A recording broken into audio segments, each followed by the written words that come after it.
So it's the beginning of April 2021, and the world is going through this crazy time with the COVID pandemic. But I wanted to share with you a little bit of positivity to those who are looking to become a jewelry designer, and how lucky we are to be living at this day and age where literally anyone can be a successful jewelry designer.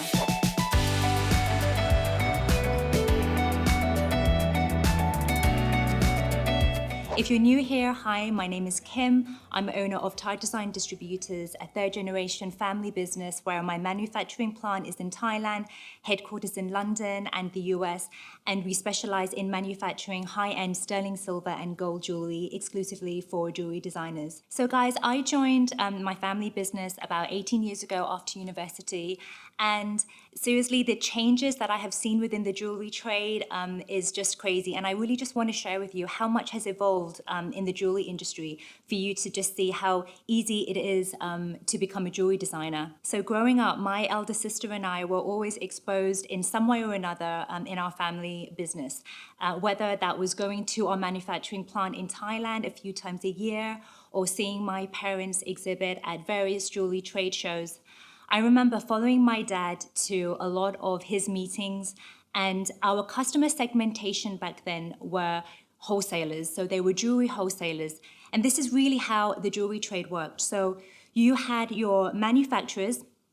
And remember, 30 years ago in the UK, there were a lot of manufacturers that were still in business. So people weren't buying or having everything manufactured in China or Asia back then. So as manufacturers ourselves, having our plant in Thailand and headquarters in London, we were able to be very competitive with our prices. So you had manufacturers, wherever they are, producing jewelry for wholesalers, and that would be in bulk orders or high volume orders.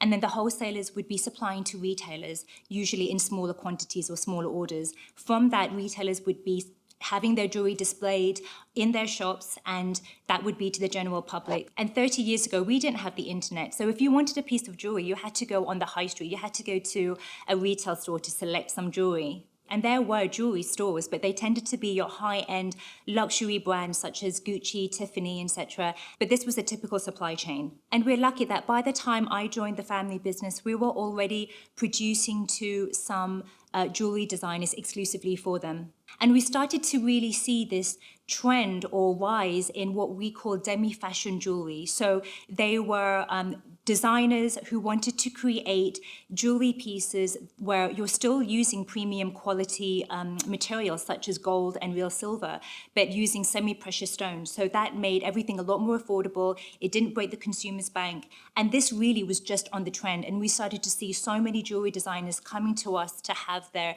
jewelry made for them exclusively. And they were able to establish themselves as jewelry brands by basically having their logo or the name of the designer, just a small stamp on the piece. And by that, they could just make a huge markup on the retail price.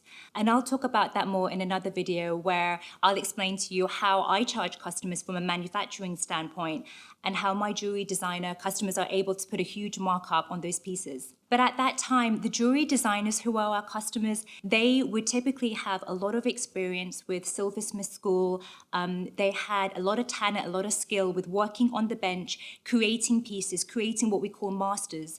And from those masters, they would send them to us, and we would just make a mold, cast a sample for them to approve, and then they would just place an order. But now let's just move forward a few decades, and we are now in a world where jewelry designers do not need to have many, many years of silversmith experience. The evolution of technology has allowed us to create something from sketch to a real physical piece. CAD allows you to see that sketch in a 2 or 3-dimensional form, allowing you to see that design that you've created in a much clearer way. And so once we have those CADs finalized by the designers, suppliers or manufacturers like myself would then just print the resin through 3D printing, and we would then just make, again, a mold and cast a sample for the customer to approve. And it really is as simple as that. And I'll talk in another video again about all the different prototypes that customers send to manufacturers. My point here is just that you don't need to have jewelry experience to become a jewelry designer. And we've had so many customers come to us over the years where they used to have corporate, stressful jobs, whether they were lawyers or in the stock market or whatever, and they just really wanted to have this big shift in their career. And so if this is something that you want to pursue, whether it's going part-time or doing it full-time, I would just say go for it, do it. I found that the last year with COVID, we've had so many new customers wanting to just change their career path. And I think maybe the pandemic is just making people think about what they really want to do in life. And so they're just taking the opportunities when it's given to them. And I know that, being a jewelry designer, it's a very competitive market, but there is so much resources and help, guidance available. A lot of it is online. Or if it's anything to do with marketing or PR, there's so much available resources right now that, years and decades ago, people didn't believe would be readily available now. So if this is something that you want to do it, embrace it, and good luck. I hope you found this helpful, and please stay tuned to all my upcoming jewelry-related videos. Please click on the subscribe button, like or comment in the section below, and I'll see you in my next video. Take care, bye.